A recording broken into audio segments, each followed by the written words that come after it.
Welcome to the field edition of IT Nation Wise Up from IT Nation Secure 2024. Here with Vicki Bruns, here with Brian Berger. Brian, thank you for joining us today. Yeah, welcome to IT Nation Secure. Thanks for having me. Appreciate it. Yeah. Is it your first time? My first time. First ConnectWise conference First at all? ConnectWise, first IT Nation, yes. Well, welcome. Thank you. Well, great. Well, we appreciate you coming in, and we have, obviously, there's a lot going on starting off tonight for the welcome keynote at IT Nation Secure and the welcome reception. And tell us a little bit, Brian, about your organization. What brings you to IT Nation Secure? So we've been starting to work with ConnectWise on integration of our capabilities, our platform. And we built a GRC, so governance, risk, and compliance, and threat platform, or XDR, extended detection response capability, and really saw that there was an opportunity to help the MSPs enable those capabilities through the ConnectWise platform. And so we're here to work with different partners and with ConnectWise and really extend that conversation. Fantastic. Right. So tell us a little bit about your background. I know you started to give us some of your history on the pre-show the other day. What brought you to this space in the first place? Yeah, it's been a journey. we'll say it that way. Started off in, I would say, the IT security space, a number of years ago, working in biometrics and public key encryption, split key authentication, data protection, access control, and then really started looking at cloud environments, IoT environments, and then really kind of brought those concepts together into a risk and threat model. Because really seeing the market and the gaps in that market of security being deployed without understanding risk. So Yes. Why are we deploying stuff if we don't know why, right? Because we have to do it, but we don't know what we're trying to protect. We just know that we're going to get hit by ransomware, or somebody's going to attack us. We don't, we're not patching our vulnerabilities, but we really don't understand the context of where we sit from a risk perspective before we deploy. And that was really the genesis of where we started. And I wanted to ask, have you been in the managed services industry for a long time, or based on what your organization does and the solutions that you provide, why was this a good market to come into? So I've always been in the OEM space, so more about building technology that could be integrated into third-party solutions. But as you start to look at the managed services space, we evolved from product sales to product value add to delivery of a solution to the customer, whereas not just buying what I consider shrink-wrap software. And so that movement really brings you into managed services. And I kind of look at the work we do as around tech-enabled services. So building really interesting technology that's unique to the market, layering services on top of that, and delivering a complete solution to the customer that they receive value from. And so that moved us into the managed services space. Gotcha. That all makes sense now. Hey, so you talk about you've talked about having a platform that differentiates between the security aspect and the compliance side. So in case someone who's watching or listening to this isn't familiar with that, what's really the distinction between security and compliance? How would you explain that to someone, or how would you explain that to a client? So the categories of, so you start to look at regulatory compliance as something that it's a business driver that says, I need to do this because I will not get a contract, or I will not be able to service organizations or vertical markets, or I may be fined by a regulator if I don't. And so it becomes a push item that an organization says, I have to go do this. Mm-hmm. And regulatory compliance falls into a lot of flavors, you would say, in categories, but cybersecurity compliance is very specific. It says you will do a bunch of controls, you'll put in a bunch of capabilities, you'll configure the proper way to protect the information, and therefore you start to bridge into cybersecurity very quickly. So you go from policy, procedure, to implementation, to IT is now involved, and this is no longer a business driver, this is an IT and business driver. Right. Right, so it bridges that conversation quite directly.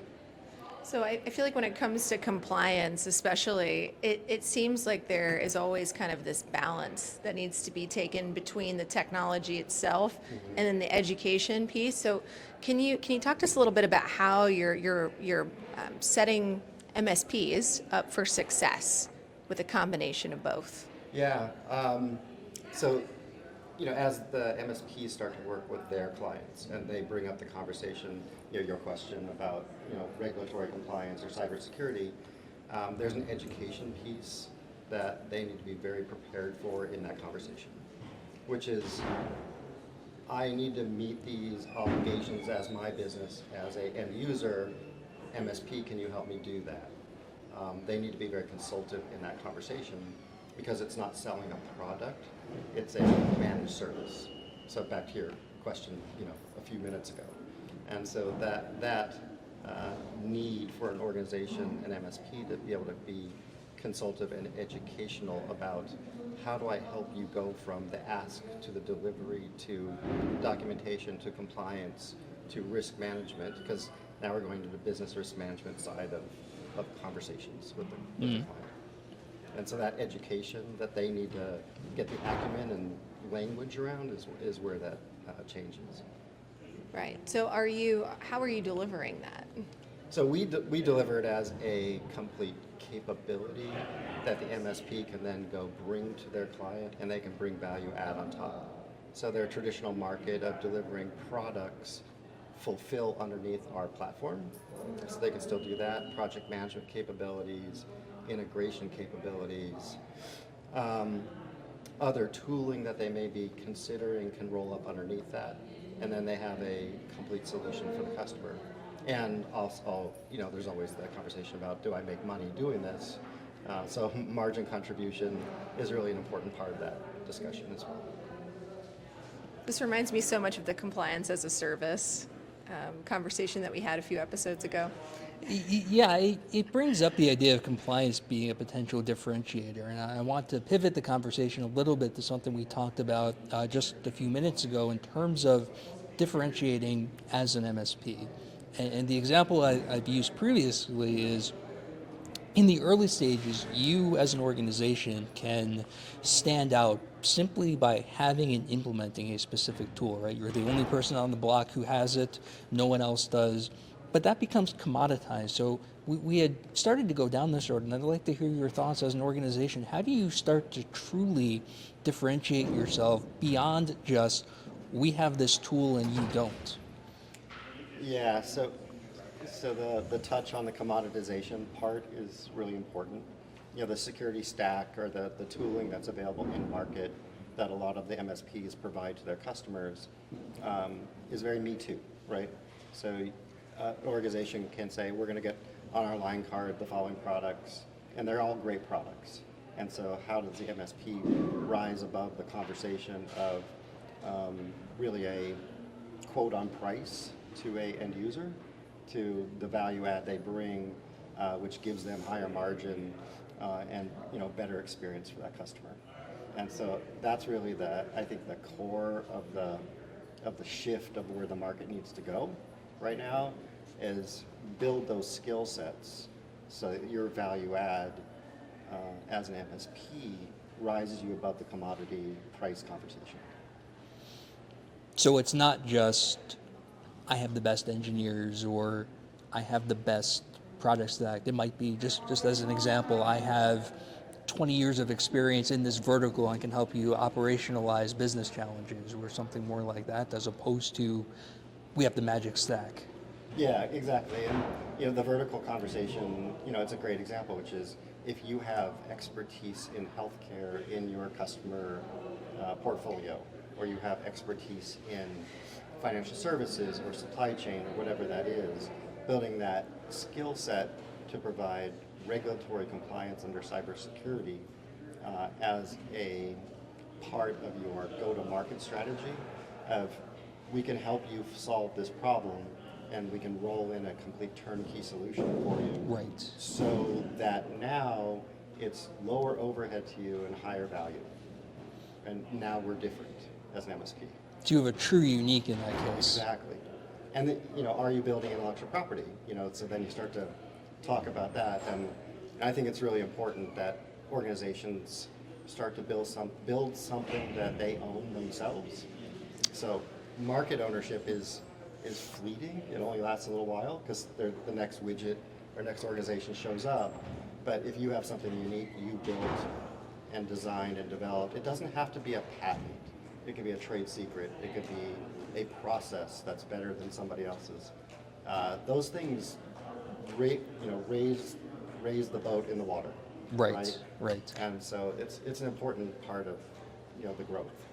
Which is more possible now with the way the industry is going in terms of automation. There's no longer you have to be a career developer to make automations. You can go in and get your process down, and that can be a differentiator too, not just I wrote my own application from zero. Absolutely. Just routines or processes. With the start of AI, I'd say we're in the start. We're not in the maturity level today. It provides interesting value on really enhanced information that an organization can take advantage of, but it's not a problem solver yet. Right.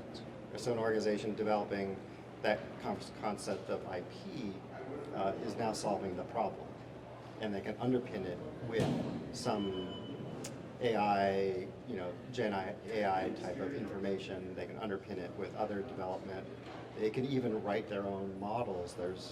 There's open source capabilities to write an AI model that does some sort of processing of information different than anybody else. And it's not that complex. Right. See, that's what I want to bring it back to. And I know you guys are kind of going down this. I know this, we're this, going down the technical. Yeah, rabbit you're hole going here. down the technology rabbit hole here. So I'm going to bring it back to the valuation piece, because it sounds like this is something that you know a little bit about. Because when we met last week, you were telling us a little bit about yourself and your history as a serial entrepreneur. I think that was the term that you used. And so, can you tell us a little bit about what that journey has been like for you? Absolutely. It's. I know there's lots of incubator programs and training on how to build a business and learn the process to be successful as a startup. So that's one way to get going. I did the other one, which is bleed and scrape and be scrappy and get through the process and develop businesses and technologies and fast fail. We always like to say, make a mistake, recover, move on from that. Don't waste your investors' money. Really focus on operational efficiencies, go to market messaging, differentiation as a business. And my history was, building tech companies. So I'm on, I think, 3 or 4 of doing that. And I filed a lot of intellectual property myself. Yeah. How many patents do you have again? I don't know, 13 or 15. 13 or 15. Something like Just that. a few. That's 13 or 15 more than I have. Yeah, same so. here. So far, Matt, I feel like the bar has been set. We might have made one here today, so. Right. So we better file it. Yeah. So yeah, it's an interesting part of, patents are interesting because they allow you to say, I invented something nobody else has done, or I built a better mousetrap, right? So you call it what you will. Mm-hmm. And so that gives you a foundation of uniqueness. Not that you're going to use patents to enforce your rights. That's a bad business model, which is I'll sue people because they stepped on my toes. Bad business model. But good business model is I invented something, I'm going to enhance my business because I'm unique and I can deliver a solution that nobody else can do. Yeah, you're using it in a promotional sense. Absolutely. Not as a, yeah. And it's an asset. So it goes to your question about Right. valuation. Yeah. Right. So now we're going back to what's your business worth? Do you want to sell it? Is it a Right. lifestyle business? Is it not? Do you want to monetize your hard work over time?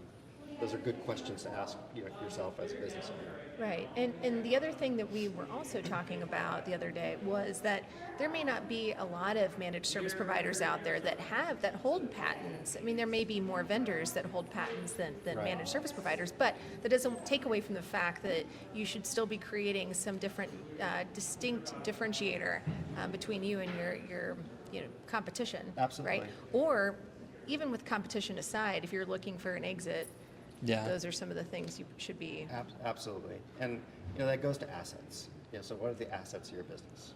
Right? If it's just you, if you're the asset of the business, because I'm here, I can sell something. That's not a business you can sell because you can't sell yourself, right? So if you want to exit the building, so to speak, you can't do it if it's just you, right? So those are things to think about is, can I build asset value in my business beyond the revenue outlook of the business, Right. right? Right. And the revenue outlook is really important because you can't fund the other stuff if you don't do that. You have to sell stuff, so that's really important. But go build something. As I said, trade secrets, a process, procedure, patents, they're all valuable. In some ways, some of the most valuable trade secrets, Coca-Cola, are out there, right? It's not a patent, it's a trade secret. They just don't tell anybody what Right. it is. And so there's interesting things you can do.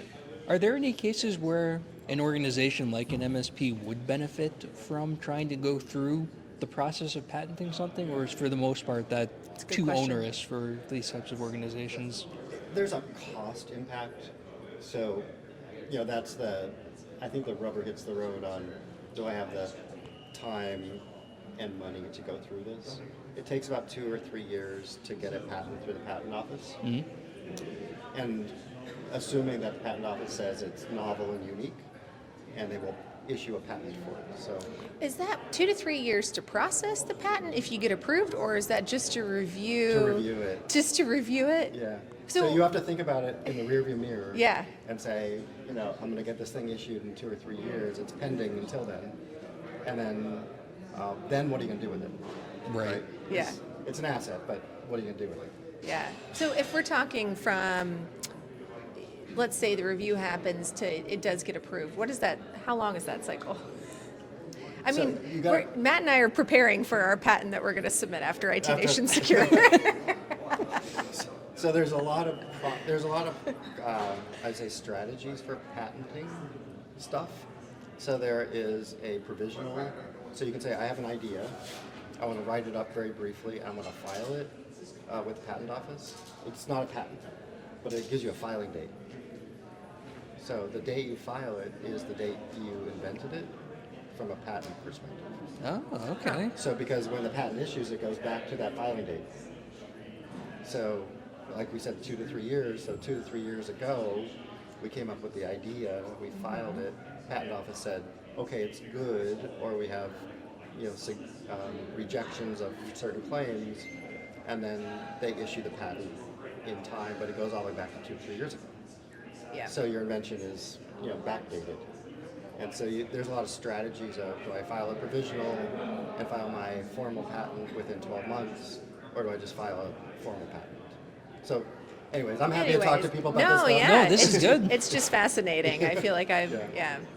It's a lot of education, but yeah, it's important as a business owner, and somebody who runs one, say, what are my strategies for assets? Right. Right. Well, I think it's safe to assume that if you're a managed service provider, you're looking for an exit strategy. It's not just about your book of business that you can sell somebody, right? If you're a managed service provider looking for an exit strategy, some of them are run as lifestyle businesses. Yeah.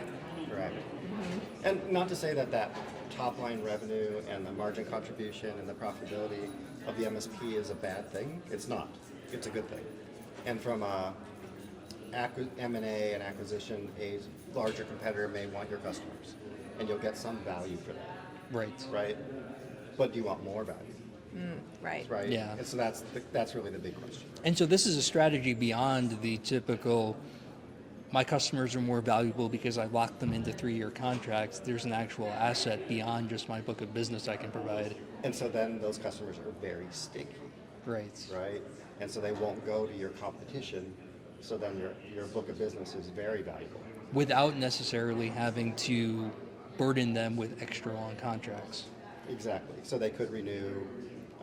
We see, in our business, that we're now able to get 2, 3, and 5-year contracts on acquisition of a new client because of the IP. Versus, I want to try before I buy. Because you're not a commodity. We're not a commodity, so they get the unique value proposition. They're like, I want to do a 30-day trial and see where it goes. Very rare conversation. Right. Because the the customer says, well, let me look elsewhere, and then they don't find elsewhere. So then they come back and say, okay, I like it. And so that's the value of uniques, right? Everyone thinks about it in terms of marketing, value adding. Exactly. Yeah. So let me ask you, since this is an industry that, how long have you been working in the managed service sector now? Managed services, so 7 years. 7 years? Yeah. Okay, all right. Well, I mean, there's a lot that's happened in 7 years, let's be Yeah. honest. So what are some of the trends or, future state that you are excited to help our partners, our managed service community tackle? Because again, the cybersecurity evolution in this industry has just been It's been stunning. It's stunning, and it's going to get bigger. Yeah. So, that's the important part of the message, which is the community should embrace cyber. Like 100% just go embrace it and figure out what your place is and your uniqueness in cyber. And it's going to continue to grow and change and enhance. So I believe in it's never one and done. You have to continue to educate, become educated, provide more value to your customers, even on a weekly or monthly basis. Outreach of this is what's happening in the threat and risk world, and this is where we can help you, or we can just communicate and create education for you.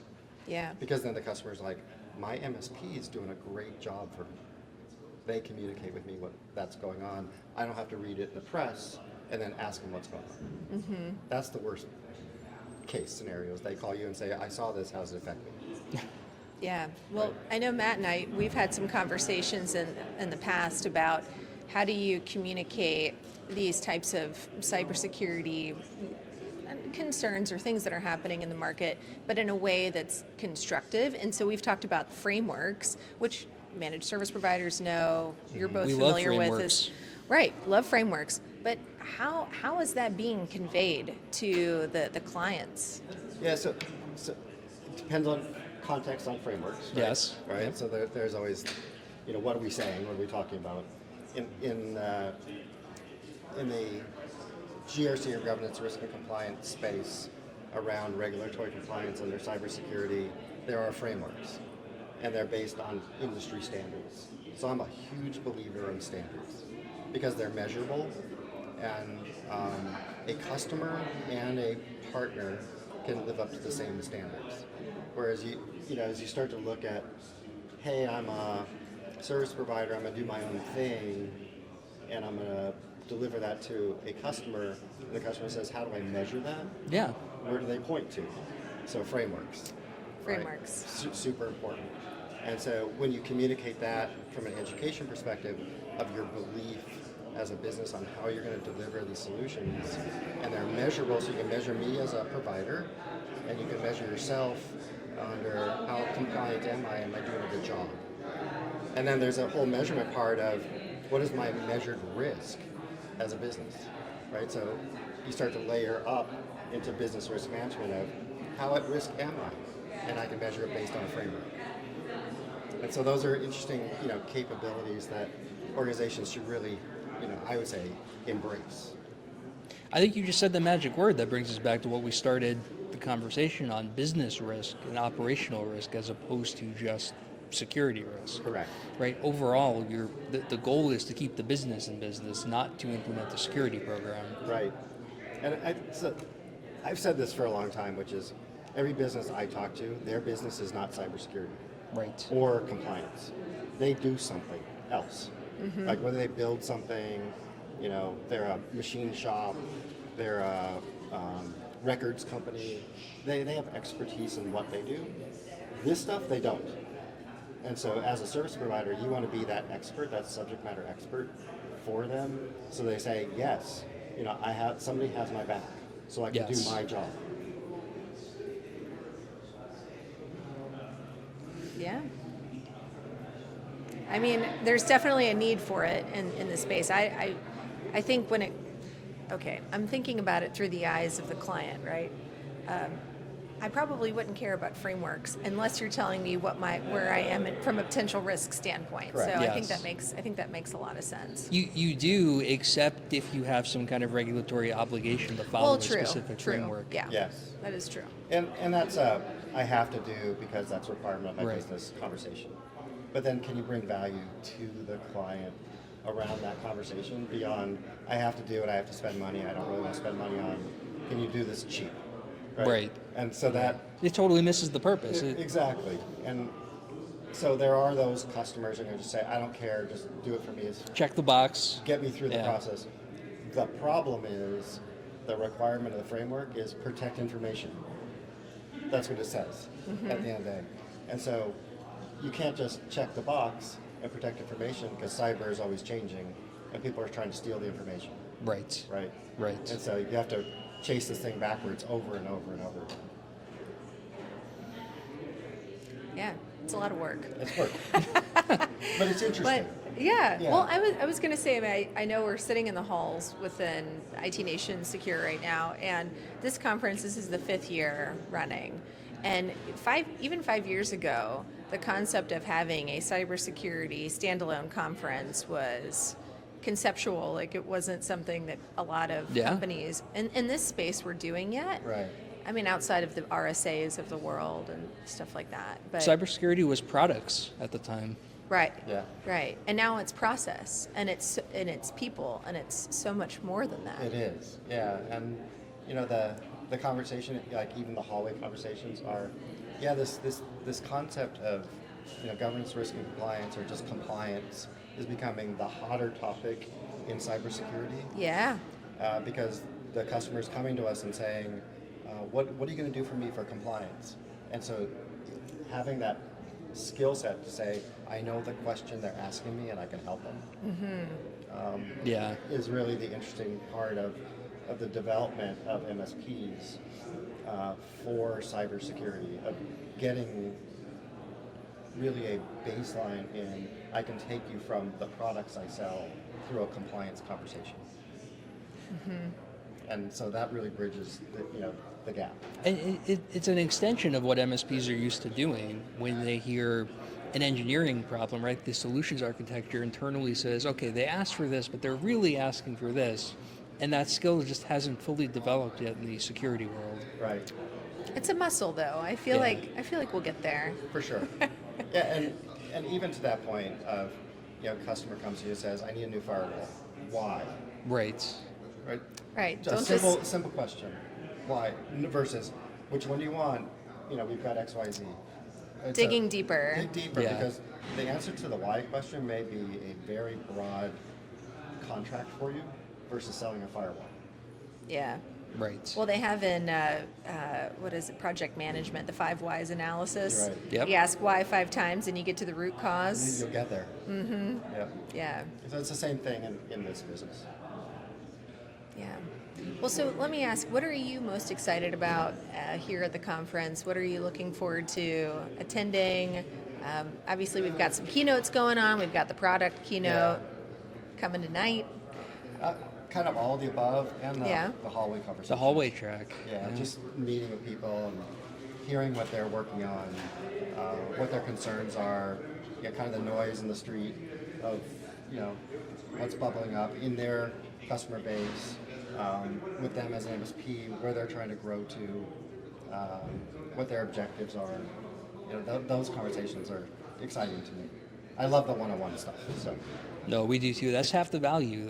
There's the networking, the meeting people. Yeah, absolutely. Yeah, I feel like conferences are the lifeblood of the MSP world. They are. They Or really They are. any industry, but Just getting, conference calls have been fine, right? Right, We've been yeah. doing it for a long Yeah. time, but when you meet the people you've been talking to on the phone, yes. and get to know them and build rapport, and understand kind of your 5 whys. What's the pain behind the conversation?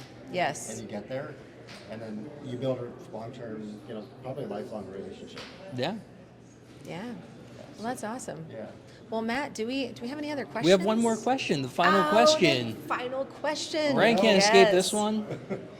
It's a good one. So we ask everyone who comes on the show with us, if you could give our viewers, our listeners, one habit that they should either start doing or stop doing just to improve their business, improve their security posture, what would that be? God, there's so many. Start doing, I would say, pay as much attention as you can to what we consider where the puck is headed. Where is the market going? Pay as much attention to that as possible. The here and now is very tactical. It's not strategic. So the do more strategic work versus tactical work is the do more of for me. So think about your future. Think about where the business is headed for your business, what your objectives are, at the end of the year, 3 years from now, 5 years from now. And so you have a focused plan of attack of where you're headed. I would say do less of everything yourself. Make sure you have good team members around you that are That's a very good one. talented, and so that you can think a little bit above the day-to-day. To get to that strategic point. Yeah. I love it. Delegate. Yeah.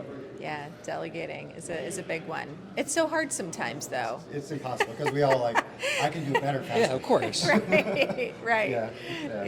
Yeah.